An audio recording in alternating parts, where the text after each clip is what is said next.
Bonsoir, donc dans cette vidéo on va poursuivre notre premier chapitre intitulé Notions sur les semi-conducteurs, la jonction, notion sur les semi-conducteurs, la jonction PN. On a vu la dernière fois et on a dit que pour comprendre le fonctionnement des composants électroniques, il faut tout d'abord étudier les semi-conducteurs qui sont des matériaux qui ne sont ni conducteurs ni isolants.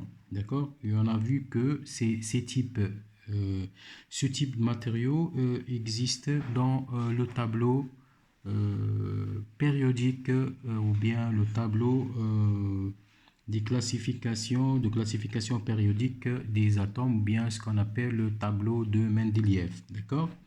Donc on a dit ou bien on a vu les semi-conducteurs ou définition des semi-conducteurs.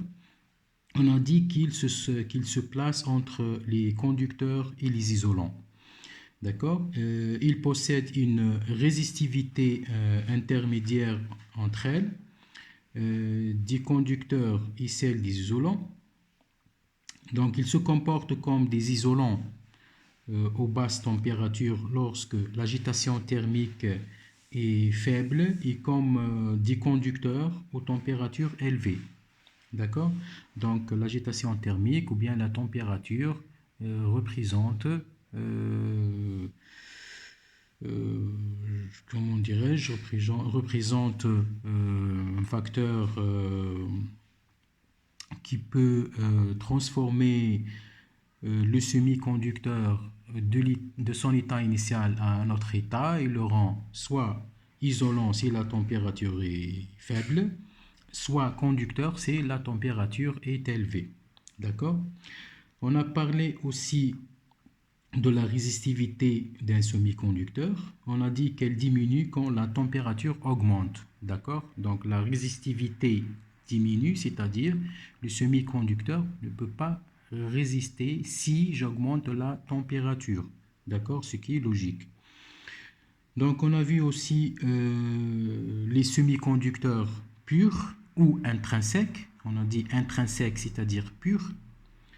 Donc et on a dit que lorsque le corps est parfaitement pur, il s'agit d'un semi-conducteur de type intrinsèque. Il est qualifié d'intrinsèque. Voilà. Donc, on a dit que, à titre d'exemple, on a cité le silicium. On a cité le silicium Si, le germanium, le Je, et le sélénium, le Se. Donc, il ne faut pas confondre le sélénium de silicium. D'accord? Et on a dit que, à titre d'exemple aussi, que le silicium possède 4 électrons de valence. Ça, c'est le noyau de silicium. 4 électrons de valence, c'est-à-dire 4 électrons sur la couche externe. D'accord?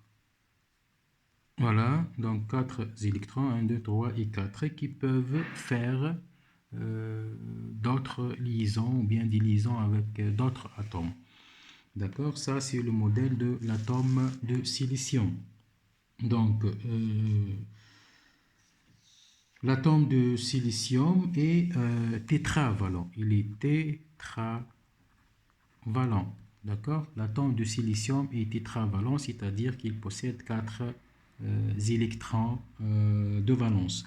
Donc, il possède 4 électrons de valence qui vont se mettre en commun avec d'autres atomes de silicium pour avoir la forme cristalline. Voilà.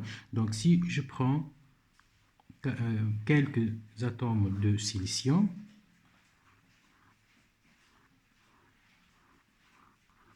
donc ici 4, 1, 2, 3 et 4, 1, 2, 3 et 4, 1, 2, 3 et 4, 1, 2, 3 et 4, 1, 2, 3 et 4, 1, 2, 3 et 4, 1, 2, 3 et 4, 3 et 4.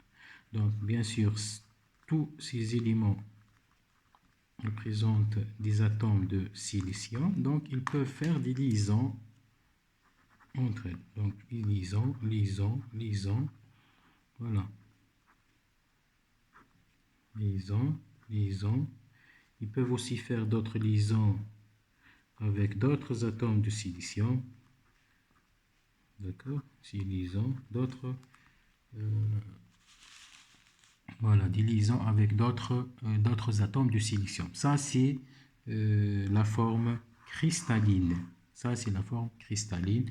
Il s'agit bien d'un semi-conducteur intrinsèque. Il est construit seulement des atomes de silicium. D'accord? On a dit aussi que à la température K, à la température 0 Kelvin, 0 K, 0 Kelvin, à 0 Kelvin, toutes les liaisons covalentes sont maintenues. D'accord? C'est un bond isolant. Donc, il est à température 0 K, il s'agit d'isolant. Il n'y a pas d'électron libre. Il n'y a pas d'électron libre, c'est-à-dire cet électron peut faire la liaison entre cet électron. Et ainsi de suite. Cet électron peut faire une liaison avec cet électron. D'accord? Comme ça. Ici, avec cet électron. Ici, avec cet électron. Cet électron. Cet électron. Et ainsi de suite. Il s'agit bien de la forme cristalline. Lorsque la température maintenant du cristal augmente, certains électrons de valence quittent leur place. Donc la température, si la température augmente, on peut avoir des cassures au niveau des liaisons entre ces atomes. Donc dans ce cas, les électrons peuvent se libérer. D'accord? C'est pour cela qu'on a dit que lorsque la température du cristal augmente, certains électrons de valence quittent leur place. D'accord? Certaines liaisons covalentes sont interrompues, bien sûr. On dit qu'il y a rupture de la liaison covalente et par conséquent libération de certains électrons qui vont se déplacer librement. Ça peut conduire bien sûr à la conduction du courant électrique. Il reste une liaison rompue. Donc dans ce cas, il y a un ion Si+. Dans ce cas, on peut dire qu'il est nécessaire dans ce cas, on peut dire qu'il y a naissance d'une paire de charges, donc électron libre, autrement dit charge négative, et trou, charge positive, c'est-à-dire, donc s'il y a cassure, ici, atome de silicium, deux atomes de silicium ici, en réalité, ces électrons ne sont pas fixes, donc ils bougent. Cet électron peut quitter sa place vers la place de l'autre électron et qui vont faire ce qu'on appelle le nuage électronique. D'accord? Dans le cas où la température est élevée, donc il va y avoir cassure de cette liaison. Donc cet électron va quitter sa place et l'autre va quitter sa place. Donc dans ce cas, qu'est-ce qu'on va trouver? On va trouver bien sûr, si elle quitte sa place, on va trouver la formation ou bien la naissance de couple électron-trou, couple électron-trou, trou chargé positivement, électron chargé négativement. D'accord? C'est ce qu'on a vu bien sûr la dernière fois. Donc on va dans cette vidéo continuer notre cours bien sûr et en passant à grand 4, les semi-conducteurs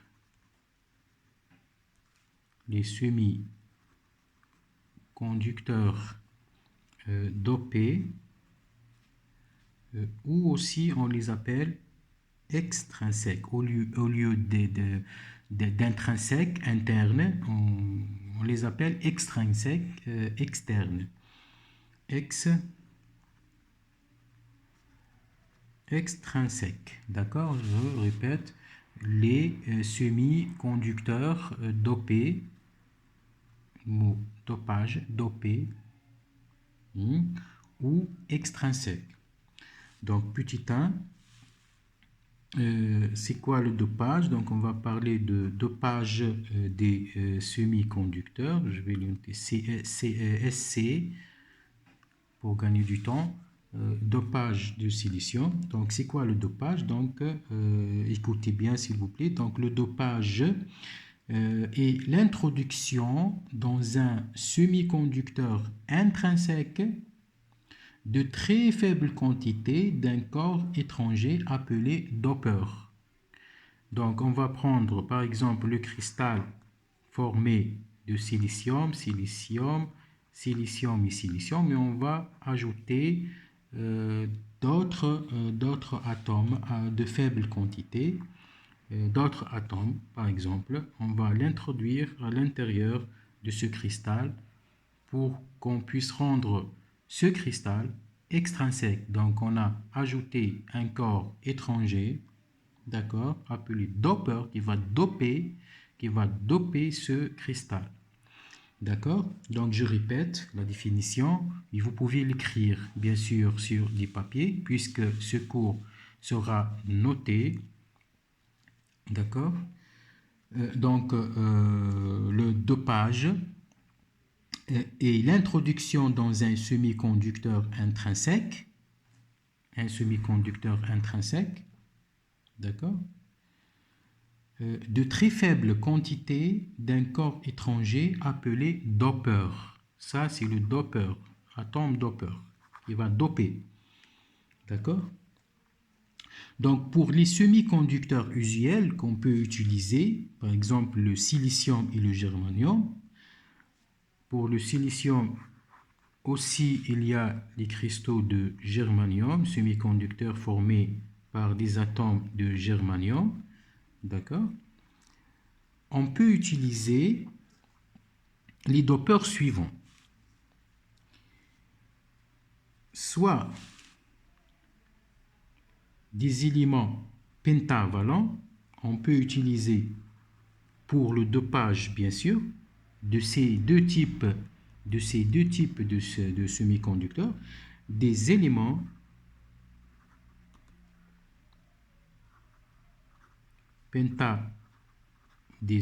pentavalents.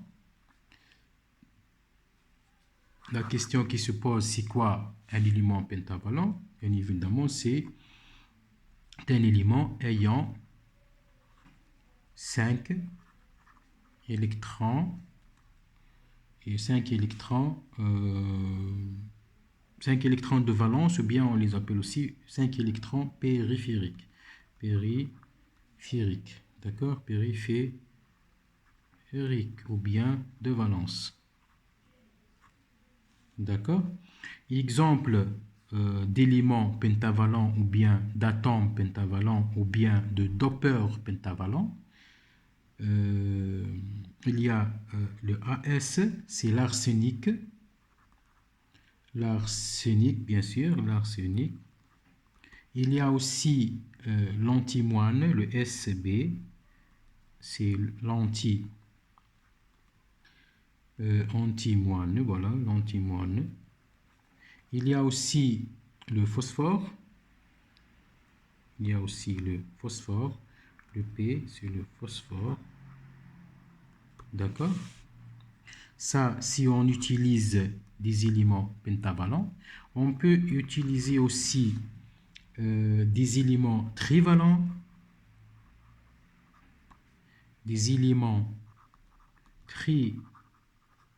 trivalents, c'est-à-dire ayant 3 électrons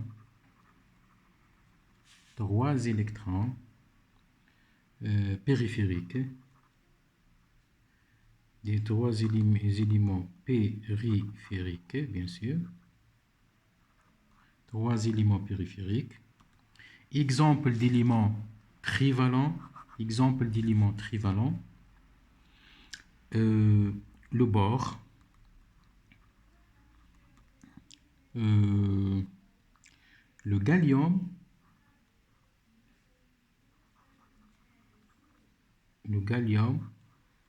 Ga, d'accord.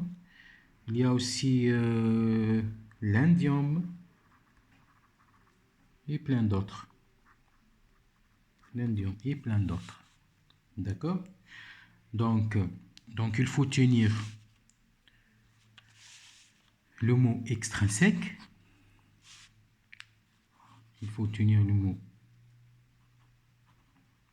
dopage extrinsèque. Dopage extrinsèque. Pentavalent.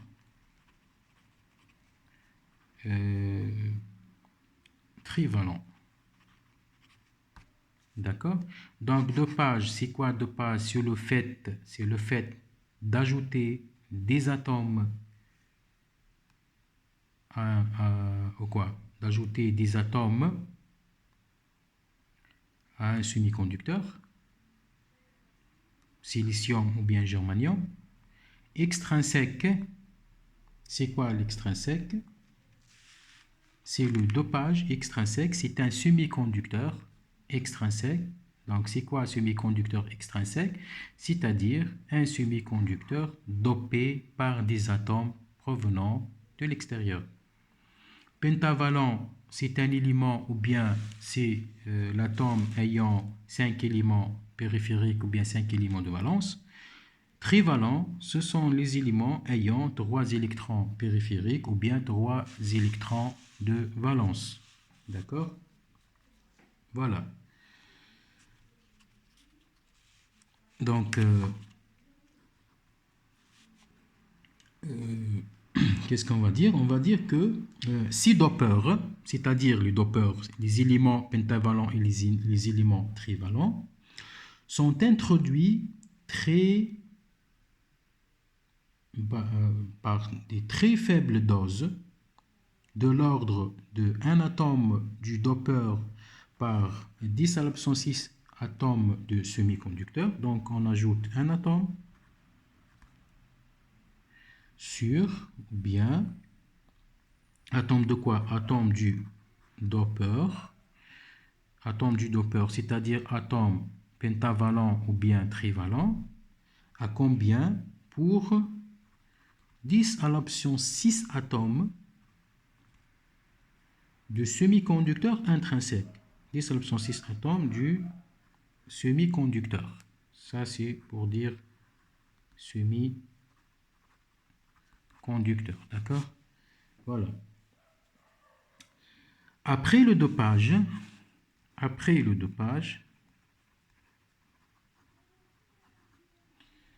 le semi-conducteur,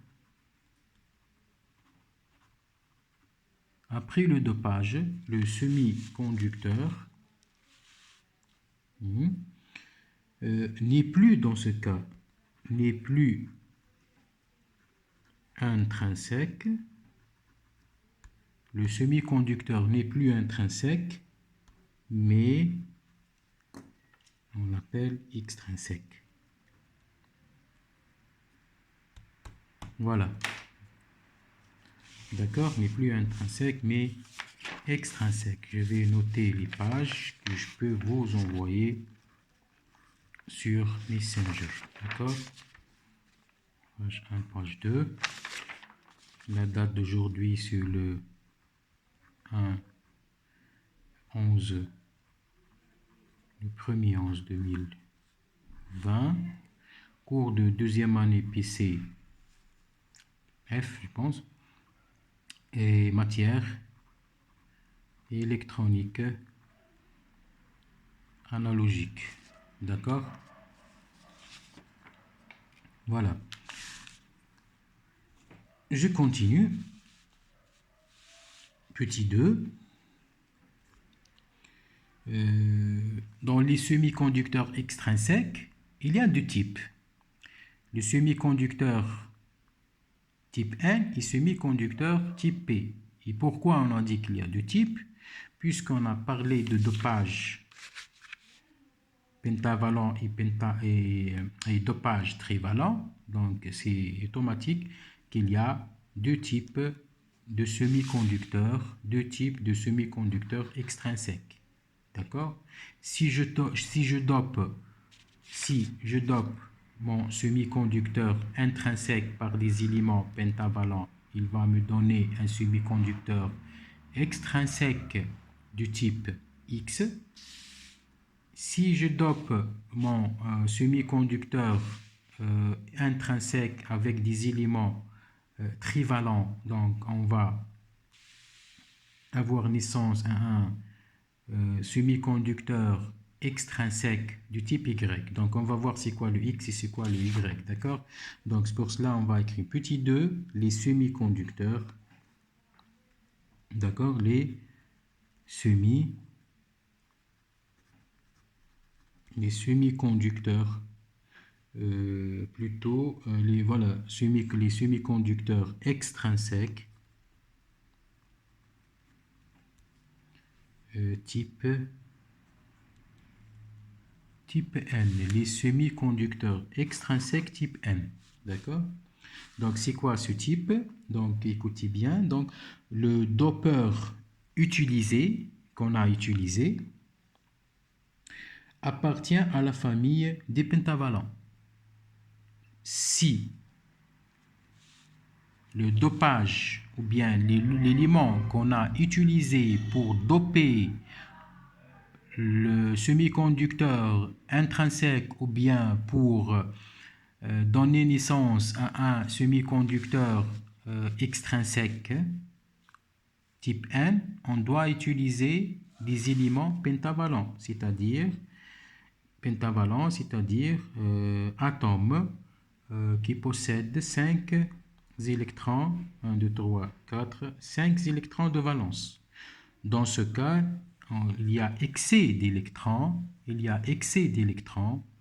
et on dit qu'on a construit un semi-conducteur extrinsèque type N, c'est-à-dire négatif.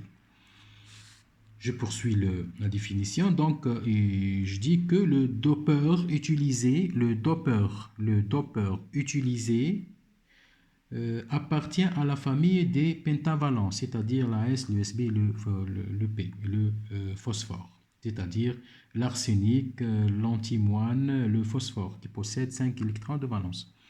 D'accord? L'atome dopeur, ça c'est l'atome dopeur qui possède 5 électrons de valence, s'intègre dans le cristal de semi-conducteur qui est intrinsèque dès le début. Cependant, pour assurer les liaisons entre atomes voisins. Donc 4 électrons dans ce cas sont nécessaires. D'accord? Supposons qu'on a le silicium comme atome comme semi-conducteur intrinsèque, et je vais doper par exemple avec l'arsenic. Je vais doper avec l'arsenic ce cristal. D'accord? Je vais doper l'arsenic ce cristal, donc silicium, et ainsi de suite. Donc je vais doper à l'intérieur du cristal, donc c'est comme si on a des atomes de silicium, qu'est-ce qu'il va y avoir? Donc cet élément va faire des liaisons comme ça. Donc liaison 1, 2, liaison 4, 4. Voilà, avec 4 atomes qui sont bien liés l'un par rapport à l'autre, d'accord?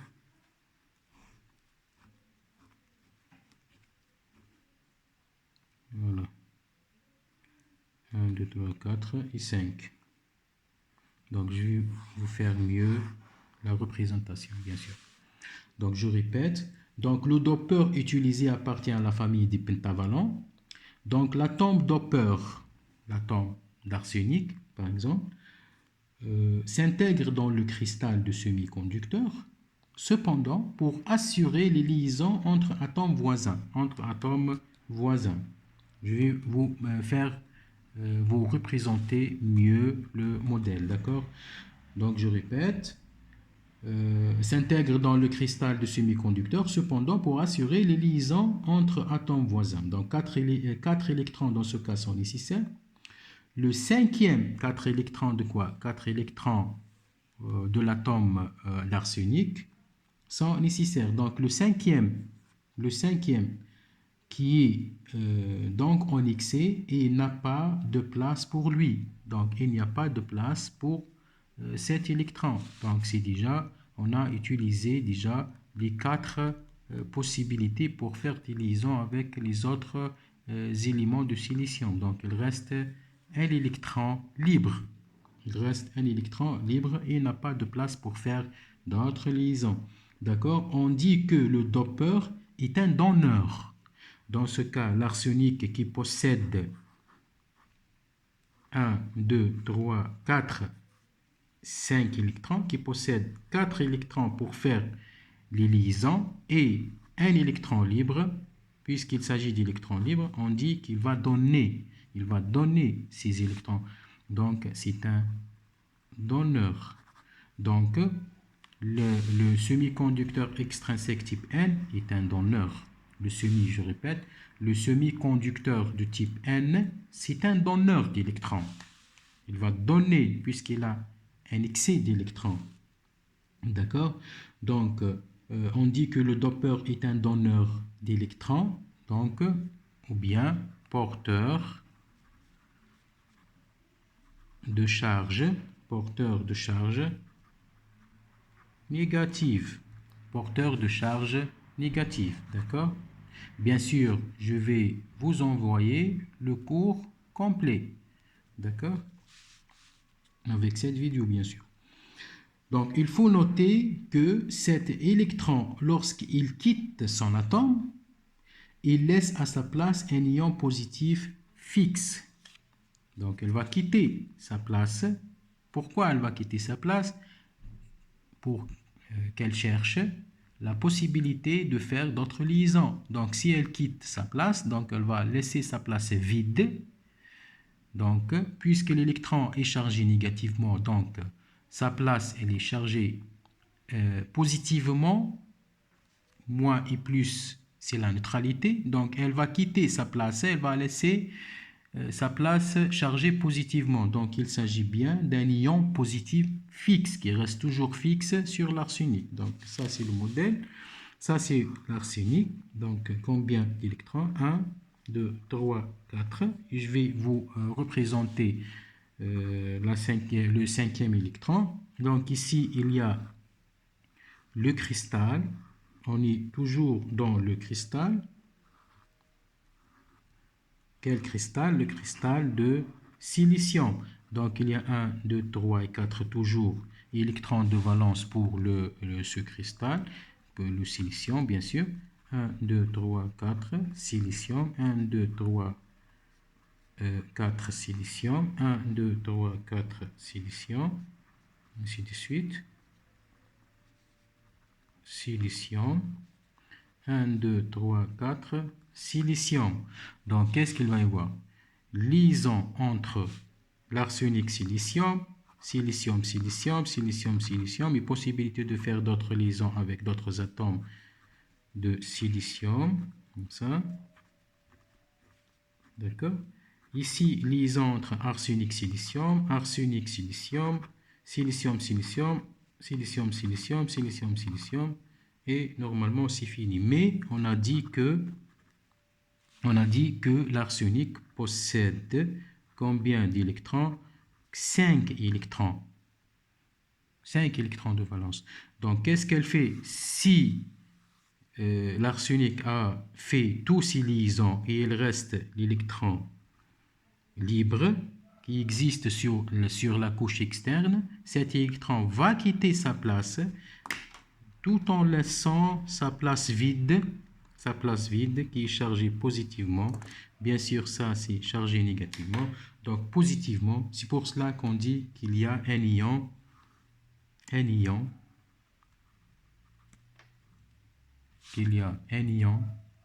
positif fixe. D'accord?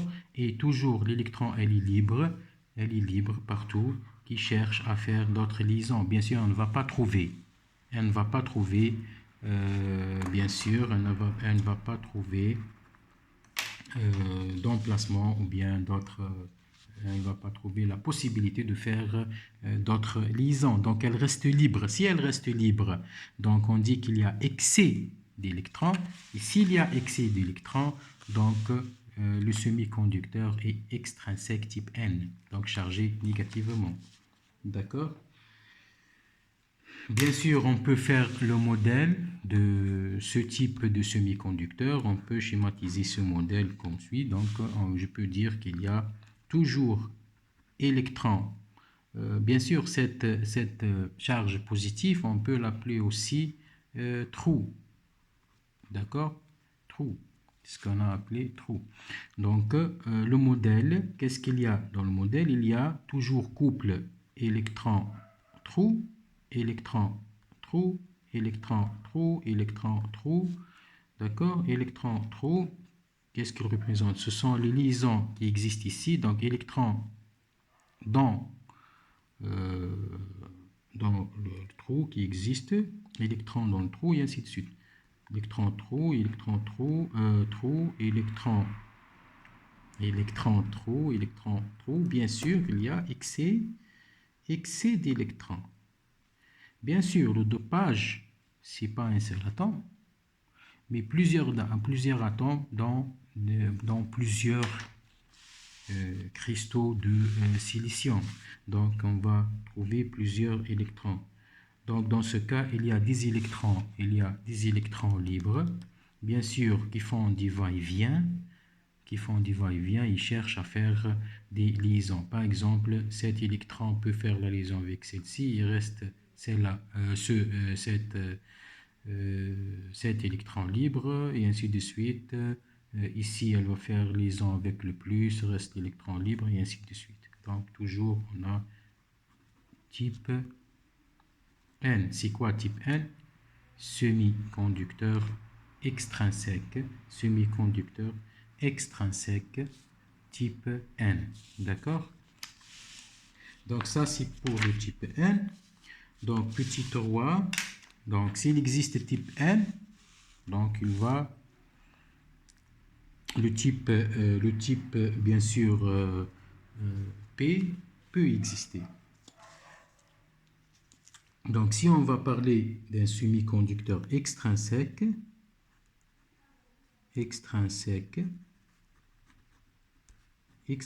type P. Donc, c'est facile maintenant. Donc, si on a parlé de semi-conducteur extrinsèque type N, c'est quoi? C'est un semi-conducteur intrinsèque du début dopé par des atomes ou bien par des éléments trivalents. Dès le début pentavalent, dans ce cas, il est dopé par des éléments trivalents, c'est-à-dire il y a manque d'électrons. Donc, trivalent, donc il s'agit d'atomes, par exemple, atome de bore, qui possèdent 3 électrons de valence. Mais les cristaux qui vont entourer cet élément possèdent des électrons, possèdent 4 électrons de valence. Donc, pour faire ou assurer cette liaison, ou bien la liaison avec l'atome de bore et les atomes de silicium, on doit avoir 4 électrons. Donc, il y a défaut d'électrons. Cet atome présente un défaut d'électron. Donc, il manque un électron, autre électron pour faire ou bien pour assurer exactement la liaison. Donc, qu'est-ce qu'elle va faire? Donc, laissez-moi dire autre chose. On va dire que le dopeur utilisé appartient à la famille des trivalents, c'est-à-dire bore, gallium, indium, et ainsi de suite. Donc, l'atome dopeur, donc l'atome, dans ce cas, comme définition, vous pouvez le considérer. Donc, l'atome dopeur s'intègre dans le cristal de semi-conducteur. Cependant, pour assurer les liaisons entre atomes voisins, 4 électrons sont nécessaires alors que le dopeur ne porte que 3. Je répète. Donc, 4 électrons sont nécessaires alors que le dopeur possède 3 électrons. Il y a donc un trou disponible susceptible de recevoir un électron. Donc, puisqu'il s'agit de 3 électrons, donc c'est comme s'il y a un trou susceptible de recevoir un électron. Donc ça n'existe pas, il existe seulement 3 électrons, mais c'est comme si on a un trou qui est susceptible de recevoir un électron. D'où elle va venir cet électron? Donc on va voir. Donc je poursuis. Donc il y a donc un trou disponible susceptible de recevoir un électron. Un électron d'un atome voisin, donc d'où elle va venir? Donc l'électron va venir de l'atome voisin. Donc un électron d'un atome voisin peut occuper ce trou. Donc l'atome du dopeur devient un ion négatif fixe. Donc l'atome du dopeur devient un ion négatif fixe. Ça, le trou n'existe pas, bien sûr. Donc pour assurer la liaison ou bien pour terminer tous les liaisons, donc on a besoin d'électrons qui va s'intégrer sur, puisqu'elle est négative, donc elle va s'intégrer sur le bord pour terminer tous les liaisons ou bien les 4 liaisons. Donc électron ajouté, donc c'est comme si j'ai ajouté un signe moins. C'est pour cela qu'on va dire qu'il s'agit d'ion négatif fixe, d'ion négatif fixe, d'accord, pour assurer la liaison, d'accord. Donc l'atome quitté aura un trou et une charge positive. Donc l'atome, cet électron va quitter la couche externe du silicium, laissant sa place à quoi? Laissant sa place à un trou qui est chargé positivement. Donc, on a dit, est une charge positive excédentaire. Donc, l'atome quitté aura un trou et une charge positive excédentaire. D'accord? On dit que le dopeur, dans ce cas, le dopeur est un accepteur. Donc, il va accepter, il ne va pas donner d'électrons, il va accepter. Dans ce cas, le dopeur est un, dans ce cas, le dopeur est un accepteur. Accepteur. Bien sûr, d'électrons. Accepteur, donc chargé positivement. Accepteur d'électrons. D'accord? Donc, pour le modèle, donc, prenons l'indium. Donc, ici, ce sont des atomes de silicium, silicium, silicium, silicium, silicium, silicium, 1, 2, 3 et 4, 1, 2, 3 et 4, toujours 1, 2, 3 et 4, 1, 2, 3 et 4, 1, 2, 3 et 4, 1, 2, 3 et 4, 1, 2, 3 et 4. Bien sûr, 1, 2, 3 et 4. Ici, l'atome d'indium, il n'y a que 3, 1, 2, 3 électrons de valence. D'accord?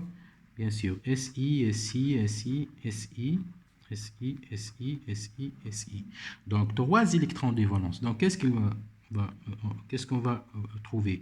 Liaison, liaison, liaison. Donc, liaison, bien sûr, liaison, liaison, liaison, liaison, liaison, liaison, liaison, liaison, ainsi de suite. Voilà, donc je pense que j'ai terminé les liaisons. Mais, dans ce cas, ici, c'est quoi? Ça, c'est l'électron. Ça, c'est l'électron. On doit avoir autre électron pour faire la liaison. Les va-et-vient ici, des deux côtés. Donc, qu'est-ce qu'on doit faire ici? Qu'est-ce qu'on doit faire? Donc, l'atome voisin, il va y avoir cassure ici d'électrons, cassure de la liaison. Cet électron va quitter sa place, d'accord, pour se fixer sur l'atome d'indium et la liaison sera terminée. Et si elle va quitter, on va avoir l'emplacement ou bien le résultat ou bien la naissance de trous sur cet atome. D'accord? Donc la liaison s'est terminée pour ce dopeur, mais on a manque d'électrons puisque cet électron a quitté sa place pour faire la liaison. Il reste un trou. C'est pour cela qu'on a dit ion négatif fixe. Et le dopeur, ça c'est le dopeur, est un accepteur d'électrons. Le dopeur est un accepteur d'électrons. Voilà, donc j'espère que c'est compris pour cette explication. Bien sûr, avec cette vidéo, je vais vous envoyer cette explication. Donc ça, c'est la page 4. Et je vais vous envoyer aussi le cours. D'accord? Et vous devez tenir compte que après ces 15 jours d'études à distance, on ne va pas répéter ce qu'on a fait aujourd'hui, peut-être demain et après-demain. Donc je dois